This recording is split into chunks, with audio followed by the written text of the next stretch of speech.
21 август سال 2022 تخمیناً ساعت 02:00 دقیقه راننده автомашини тамғаи Opel Astra Зафарзода Абдулхолиқ سال تولدش 1990 ساکن نویه فیض‌آباد هنگام حرکت در شورای دوشنبه کولاب در حدود جماعت دهات دکانی شهر نورک از عهده اداره واسطه نقلیات نبرآمده به سمت مقابل رو برآمده به تسمه حمایه رو برخورده. سپس به автомашини тамғаи Opel Astra تحت اداره رسولوف جمعخان سال تولدش 1983 ساکن نویه مومن آباد برخورده است.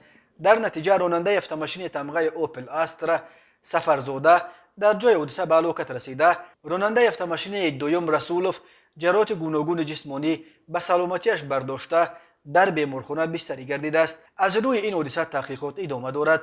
هر سال بر اثر صدمه ها در راههای تاجیکستان تا 400 نفر به هلاکت رسیده، بیش از 1200 تن دیگر معیوب می شوند.